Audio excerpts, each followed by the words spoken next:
Olá, seja bem-vinda, seja bem-vindo. Ele tem uma trajetória dedicada à justiça e aos direitos humanos e assumiu, agora em janeiro de 2025, a recém-inaugurada Delegacia Especializada de Combate ao Racismo e à Intolerância Religiosa, a DECRIM, em Salvador. Uma delegacia pioneira criada para combater crimes de ódio que ainda afetam nossa sociedade. Para se ter uma ideia, segundo dados do Ministério dos Direitos Humanos e Cidadania, a Bahia registrou, somente no primeiro semestre de 2024, 90 denúncias de violação contra a liberdade religiosa, uma média de 1 a cada 2 dias. É com muita honra que a gente recebe o delegado titular da DECRIM, Ricardo Amorim. Prazer recebê-lo, seja bem-vindo, tudo bom? Tudo bem, obrigado, Jefferson. Um prazer estar aqui conversando sobre essa delegacia, que é um importante marco, né, no combate ao racismo e intolerância religiosa aqui na nossa cidade, também no nosso estado, e poder falar para as pessoas como a gente funciona, como é que a gente vem fazendo esse trabalho aqui na nossa cidade. Uma delegacia recém-inaugurada, você, imagino, ainda deve estar arrumando a casa. Já deu para mensurar o tamanho do desafio que você tem? Esse desafio de combate ao racismo e intolerância religiosa? Bom, desde antes da criação da delegacia, a gente já vinha trabalhando através de um sistema com a coordenação que a gente tem na Polícia Civil também, fazendo acompanhamento de ocorrências em todo o estado. E a partir da criação de uma delegacia, a gente passa a fazer as investigações de forma efetiva aqui na nossa cidade. Então, nesses primeiros dias, nas primeiras semanas de existência da delegacia, a gente já nota um crescimento das denúncias que são feitas na Polícia Civil em relação a esses crimes, percebendo também a confiança e a expectativa, né, que as pessoas criam na existência dessa delegacia. Então, a gente sabe que é uma grande missão, uma missão muito, muito difícil, mas muito honrosa também. E, com certeza a gente vai conseguir aí fazer uma transformação aqui no nosso estado. Como é que vai se dar na prática esse combate, as investigações, enfim? Bom, a delegacia hoje funciona em horário administrativo, mas ela funciona dentro de um centro policial de cidadania e diversidade, que funciona 24 horas. Ou seja, qualquer pessoa que precise fazer uma denúncia de racismo, intolerância religiosa e também de LGBTfobia pode procurar qualquer horário do dia, qualquer horário da noite, finais de semana, feriados, nosso centro policial. A partir daí, essas ocorrências passam a ser investigadas pela própria delegacia. Então, a gente recebe a ocorrência desde o começo e até o final dessa ocorrência, até o final da investigação, da instauração do inquérito, da lavratura da auto de prisão em flagrante, a gente toca isso até o final. Então, a gente pode fazer esse acompanhamento, pode acompanhar os números de ocorrência em toda a nossa cidade, saber os lugares que a gente tem mais números de crimes desse tipo e pode fazer aí um trabalho mais especializado no combate a esses crimes. É um tipo de combate que surpreende parte da sociedade? Eu te pergunto isso porque eu penso que muita gente não considera uma manifestação que é caracterizada como uma intolerância religiosa como sendo uma intolerância religiosa. É a minha forma de expressar o meu pensamento, o meu sentimento. Existe uma linha tênue que, de fato, separa o que é um direito à liberdade de expressão e o que vem a se configurar como um crime, ou seja, uma violação à liberdade religiosa. E como mensurar, como definir exatamente que esse caso pode ser caracterizado como uma violação e esse daqui não? Bom, exatamente. Muitas vezes as pessoas chegam na delegacia, tanto a vítima como o autor, sem perceber que efetivamente está num contexto de criminalidade. Então, às vezes a vítima chega e conta uma situação de violência doméstica, por exemplo, e de forma incidente assim, só fala assim, não, e ele até me chamou de tal coisa. Eu falo, não, mas esse tal coisa, essa besteira que você ouviu, você foi vítima de um crime que às vezes tem uma pena de até 5 anos de reclusão. Então as vítimas às vezes não sabem que aquele comportamento e aquelas ofensas que sofreu é um crime gravíssimo com a pena de até 5 anos de prisão e os autores também às vezes não percebem que estão incidindo nesse crime. Então já teve situação de chegar na delegacia uma pessoa encaminhada pela Polícia Militar, a gente fazer o auto de prisão em flagrante dela, fazer o termo interrogatório dela, informar que ela estava passando por auto de prisão em flagrante e tudo mais, e no final ela fala assim, eu vou ficar realmente presa? Eu falo, você vai ficar realmente presa, porque esse termo que você utilizou contra essa pessoa é um termo que configura um crime de 5 anos de reclusão. E ela fica sem entender, porque ela está acostumada a cometer aquele crime durante toda a vida, achando que às vezes é só uma opinião. Então, durante muito tempo no Brasil, as pessoas viam como essa ideia de um direito à liberdade de expressão de forma absoluta, que não é. Inclusive, o Supremo Tribunal Federal recentemente decidiu que ofensas proferidas em relação à religião, quando feitas de forma ofensiva, de forma que diminua a religião de outra pessoa, é considerado um crime. Então, as pessoas têm que entender que, apesar de no Brasil a gente ter essa liberdade de expressão, liberdade de professar nossa fé, existem limites para professar essa fé. Então, a partir do momento que determinada pessoa se utilizando da crença de que pode dizer tudo aquilo que ela acha em relação a outra religião, porque a sua religião entende dessa forma, ela vai estar equivocada. A partir do ponto que ela passa a ofender outra pessoa com base nessa religião dela, é o momento que a gente sai da liberdade de expressão e passa efetivamente para um crime que a gente passa agora a combater na nossa delegacia. Essa discussão tem ganhado um corpo cada vez maior. O Supremo tem levado a cabo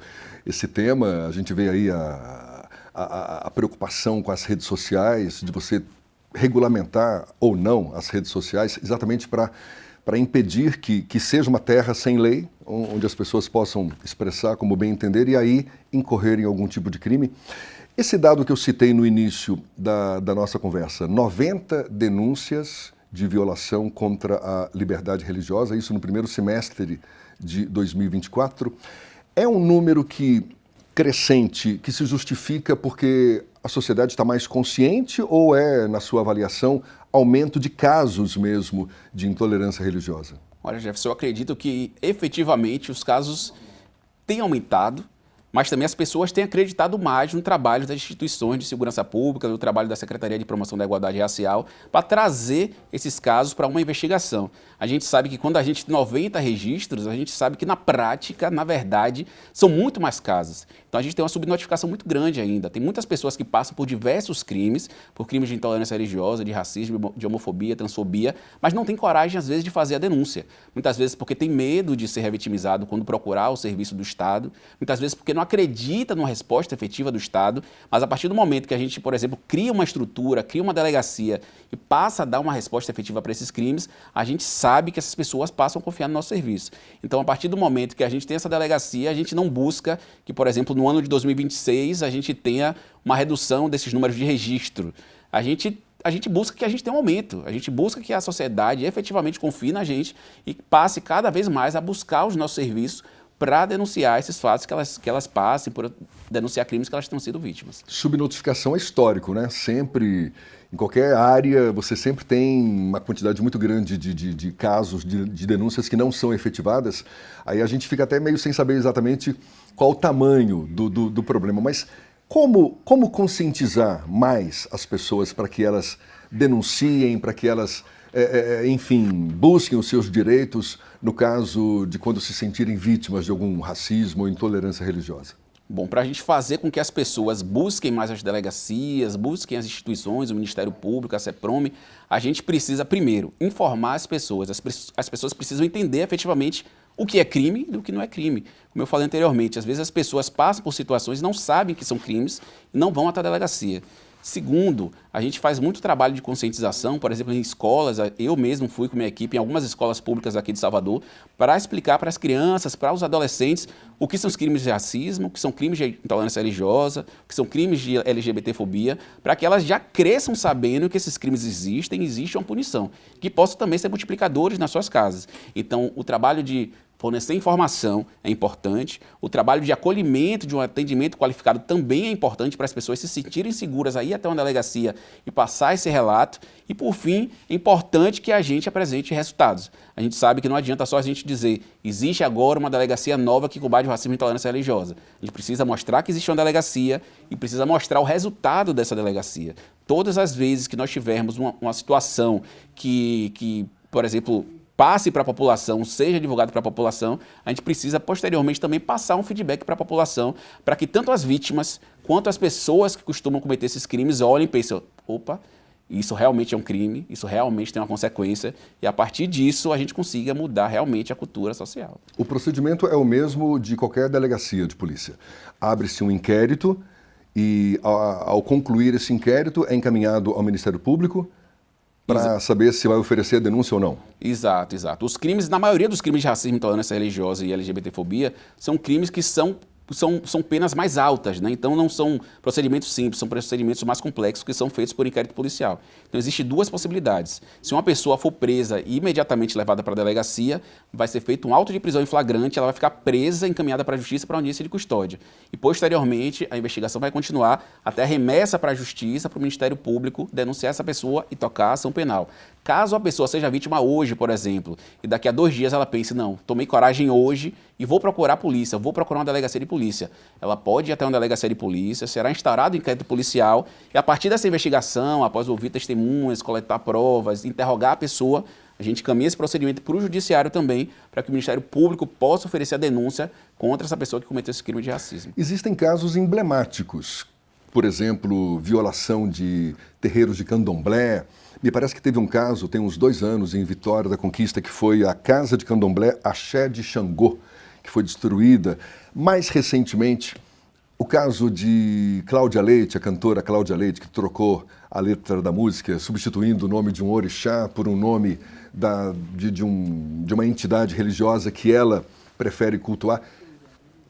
Que são casos distintos, mas que estão no mesmo contexto?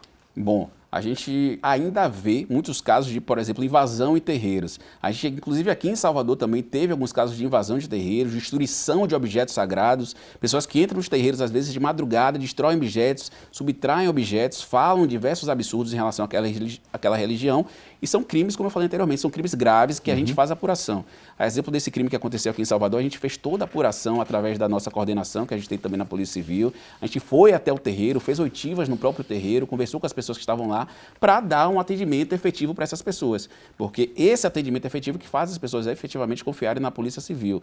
No caso dos terreiros, que acontece também no interior do estado, é importante a gente dizer também que apesar da DECRIM funcionar exclusivamente nas investigações dos crimes que ocorrem aqui em Salvador, nós temos também uma coordenação na Polícia Civil que acompanha todos os crimes registrados em todo o estado. Então o interior também não fica desassistido. A gente faz esse acompanhamento também em relação ao interior do estado e as delegacias que tem no exterior do estado também vêm passando por formações para que essas investigações também no interior sejam investigações especializadas. Não adianta a gente ter em Salvador uma delegacia que te oferece um serviço especializado se a gente não investir também no interior. Então esse processo de interiorização também dessa especialização é um processo que a Polícia Civil vem passando, tanto na formação dos servidores como também na estrutura física e outras estruturas que a Polícia Civil utiliza para fazer essas investigações.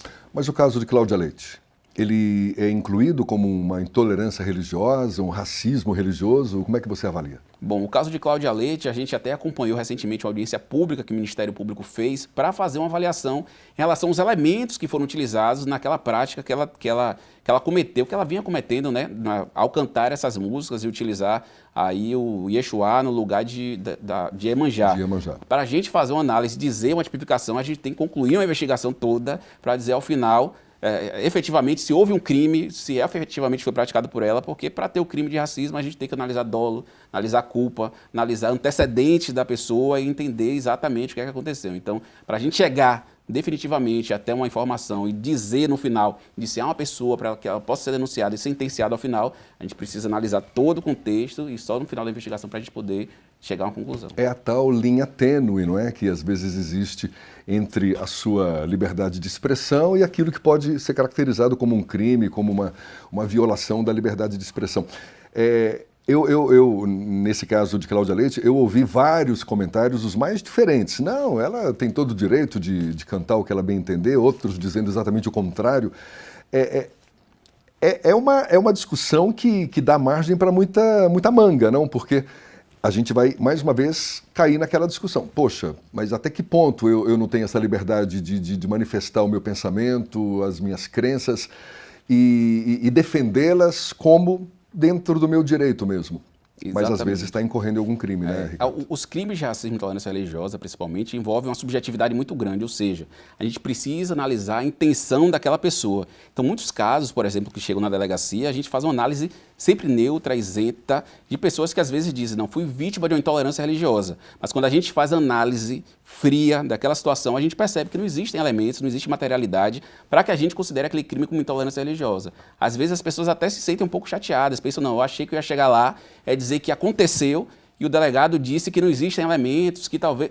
Mas a gente é importante até a gente dizer isso aqui, a gente faz uma análise das coisas, das investigações de forma neutra, de forma fria. Todos os lugares que eu vou, eu sempre falo, a DECRIM é uma unidade que não tem religião, é uma unidade que não tem preferências políticas, é uma unidade que efetivamente faz a defesa do direito de fé, de professar sua fé de qualquer tipo de religião. Então, eu já ouvi alguns comentários que falavam assim, essa delegacia nasceu, mas é para proteger determinada religião. Não, não é uma delegacia para proteger determinada religião. Inclusive, a gente fez visitas em igrejas, a gente fez visitas em centros espíritas, a gente fez contato com pessoas de outras religiões também, para que as pessoas entendam que é uma delegacia que visa proteger a fé de qualquer tipo de religião. E como você citou, é uma delegacia que está focada no combate ao racismo, à intolerância religiosa, mas também relacionada a questões da LGBTfobia, na verdade, que é a discriminação contra a comunidade LGBT, e violência contra pessoas idosas também. Como é que você concilia, como é que a delegacia consegue conciliar essas frentes diferentes e, enfim, para torná-las também efetivas? Mas essa resposta a gente vai aguardar, vai ficar para o próximo bloco, a gente volta já já nessa conversa aqui com o Ricardo Amorim, que é o delegado titular da DECRIM, delegacia recém-inaugurada, delegacia especializada de combate ao racismo e à intolerância religiosa em Salvador. A gente volta já.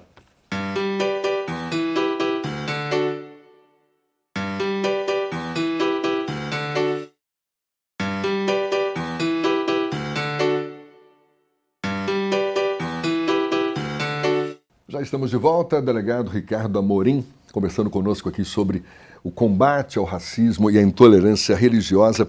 A DECRIM também aborda questões relacionadas à LGBTfobia, também à violência contra pessoas idosas. Como é que vocês integram essas diversas frentes no dia a dia da delegacia? Bom, junto com a criação da DECRIM, foi criado um Centro Policial de Cidadania e Diversidade, que aborda algumas temáticas, né? Então, dentro desse Centro Policial de Cidadania e Diversidade, a gente tem a DECRIM, que efetivamente trabalha com racismo, intolerância e LGBTfobia. Nós temos um núcleo especializado de atendimento à mulher, que atende mulheres vítimas de violência também. E temos uma delegacia da pessoa idosa, uma delegacia do idoso, que funcionava dos Barris e hoje funciona dentro desse centro. Então, a delegacia do idoso funciona, a gente trabalha em parceria com a delegacia do idoso, também dando apoio nas investigações, nas operações da delegacia do idoso. E a própria DECRIM tem um núcleo de diversidade especializado na pauta LGBTQIAPN+.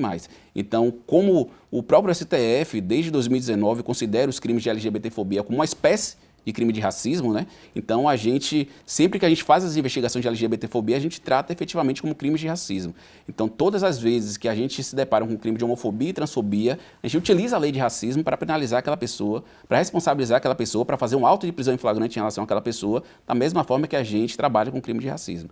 Então, a gente possui esse núcleo de diversidade, a gente possui essas três temáticas principais e a gente faz essa divisão através da nossa equipe também, que a gente faz uma divisão entre a equipe para ver quem fica responsável por cada pauta para a gente fazer um controle melhor em relação às investigações em todas as pautas que chegam até a gente. Qual é a capacitação necessária da sua equipe, por exemplo, dos policiais que trabalham com você para atuar nessa área? Desde que a gente criou a delegacia, a gente teve um apoio e uma cobrança e uma fiscalização muito grande da sociedade civil, que é extremamente importante e faz a gente trabalhar de uma forma mais integrada com a ajuda de toda a população. Então, uma das maiores preocupações da sociedade civil sempre foi isso. Os policiais que vão trabalhar nessa delegacia são policiais que têm perfil para trabalhar nessa delegacia, são policiais que têm formação para trabalhar nessa delegacia, porque a gente sabe que não adianta a gente entregar uma estrutura e dentro dessa estrutura a gente não ter policiais que realmente se identifiquem com essas pautas, né? Então, no momento de fazer a triagem, de fazer a seleção, eu mesmo escolhi os policiais que trabalharam comigo.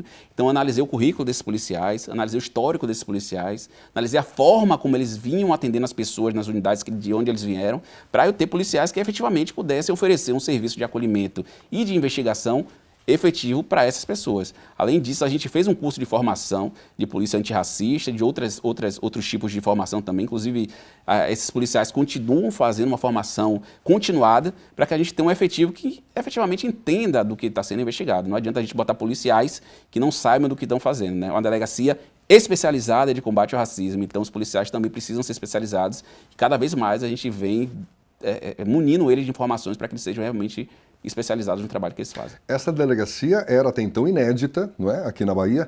Ela se baseou em algum modelo já existente, alguma delegacia semelhante em funcionamento no Brasil ou até no exterior para ser colocada em prática aqui? Bom, o projeto de criação da DECRIM já era um projeto que vinha sendo trabalhado durante algum tempo. Essa previsão da criação da delegacia é uma previsão legal de alguns anos atrás e a gente já vinha trabalhando no formato que a gente usaria para criar essa delegacia. A gente já tem algumas outras DECRIMs no Brasil, o Distrito Federal tem DECRIM, o Rio de Janeiro tem unidade semelhante, Sergipe tem unidade semelhante. A gente fez uma pesquisa em relação ao funcionamento dessas delegacias para que aqui na Bahia, que é um estado tão plural, um estado de tantas religiões, nós pudéssemos instalar uma delegacia que efetivamente pudesse dar uma resposta para esses crimes aqui no nosso estado. Então a gente conseguiu fazer essa pesquisa, a gente entrou em contato com outros delegados, outros colegas que trabalham em outros estados, para passar esse formato e a gente ver qual era o formato que mais se adequava para o nosso estado. Então a gente conseguiu fazer essa formatação, criar um fluxo de trabalho que efetivamente desse uma resposta para as pessoas e com o tempo a gente vai conseguindo fazer aí as adequações, fazer um acréscimo de efetivo, mudanças que precisem ser feitas para que a gente possa entregar efetivamente para a população um serviço de qualidade. Que parcerias a DECRIM firmou com instituições ou com a sociedade civil como um todo para efetivar mais ainda essas ações? Essas pautas que a DECRIM enfrenta, né, são pautas muito complexas, são pautas que afetam diretamente os movimentos sociais. Então é uma delegacia que não funciona sozinha. Uma delegacia que não funciona sem os movimentos sociais e sem outras instituições públicas também. Então a gente diariamente, literalmente diariamente, a gente trabalha junto ao Ministério Público do Estado, a gente trabalha junto à Defensoria Pública, a gente trabalha muito fortemente com a Secretaria de Promoção da Igualdade Racial, diariamente com encaminhamentos de pessoas, com retorno de pessoas, a gente encaminha para eles encaminham para a gente trabalha também com a Secretaria de Justiça e Direitos Humanos para fazer com que o nosso trabalho seja feito da forma mais efetiva possível. Por exemplo, a gente trabalha com a Polícia Militar quase todos os dias, que a Polícia Militar também tem um serviço especializado de proteção a pessoas, a diversas religiões, e a gente faz essa troca constante, né? Eles encaminham para a gente determinadas situações, a gente faz a investigação, a gente pede o apoio deles para fazer algumas diligências externas. Então é um trabalho que a gente sabe que é um trabalho importante, que a gente pode contar efetivamente com uma rede muito grande de várias pessoas que estão interessadas em ver essa pauta avançar aqui no nosso estado. Para além da repressão, Ricardo, que ações educativas a DECRIM planeja implementar exatamente para promover a tolerância religiosa e o respeito à diversidade cultural como um todo? Bom, a delegacia é uma delegacia que foi feita de forma diferente, uma delegacia, como eu falei, que envolve muito uma pauta social. Então a gente tem um serviço de psicologia, de assistência social para atender as vítimas, para as pessoas se sentirem mais acolhidas. A gente tem lá esse núcleo de diversidade que eu falei. A gente tem um núcleo cyber também para investigação de crimes na internet. Mas as ações de informação para a sociedade, de educar as pessoas em relação a esses crimes, é extremamente importante, também estão dentro do planejamento. A gente pretende reforçar essas ações em escolas, em colégios daqui de Salvador, para que as pessoas saibam sobre esses crimes. A gente vem fazendo diversas ações e campanhas em estádios de futebol, a gente já vinha fazendo campanhas também em shoppings também para alertar a população sobre esses crimes, para fazer com que efetivamente a sociedade entenda e seja uma parceira da nossa delegacia. Como eu falei, é uma delegacia que não funciona sozinha, uma delegacia que precisa do apoio da população para que ela possa entregar realmente o serviço de qualidade para as pessoas. Como é que você avalia a legislação atual de combate ao racismo, à intolerância religiosa? É uma legislação que precisa ainda ser aprimorada para ser mais eficaz ou satisfaz? Olha, Jefferson, eu sou uma pessoa muito positiva. Eu vejo que nos últimos anos a gente tem conseguido acrescentar de forma muito substancial em relação à legislação e também à jurisprudência que a gente tem aqui no Brasil. Então, o aumento das penas, no começo do ano de 2023, a gente teve um acréscimo em relação a diversas penas relacionadas ao racismo, a gente teve vários casos de aumento. Por exemplo, desde 2023, quando o racismo é cometido como forma de brincadeira, de descontração, a gente tem uma causa de aumento que faz essa pena, por exemplo, de 2 a 5 anos ser ainda maior. Então, a gente tem vários artifícios na lei que fizeram com que esses crimes pudessem ser combatidos de forma mais eficiente. Na jurisprudência também, cada dia mais a gente vê tanto o STJ, o Superior Tribunal de Justiça, quanto o Supremo Tribunal Federal, também dando decisões que ajudam muito o nosso trabalho, no nosso dia a dia. Tanto essa decisão que eu falei anteriormente, da DO 26, que protegem as pessoas do público LGBTQIAPN+, em relação a esses crimes, quanto outras decisões também dos tribunais superiores, ajudam muito a gente a poder tipificar esses crimes e poder fazer uma investigação mais efetiva. Obviamente que a gente sempre busca e espera que a legislação se mostre mais efetiva, se recrudesça em relação a esses crimes. Mas a gente percebe que nos últimos anos a gente tem uma evolução muito forte em relação a isso. Posso citar também aqui uma decisão recente do Supremo Tribunal Federal dizendo sobre a impossibilidade de fazer acordo de não persecução penal em relação aos crimes de racismo. Ou seja, no próprio Código de Processo Penal existe a possibilidade de, antes de começar o processo, o Ministério Público oferecer um acordo para a pessoa para não ter esse processo. Então o próprio Supremo Tribunal Federal disse, não,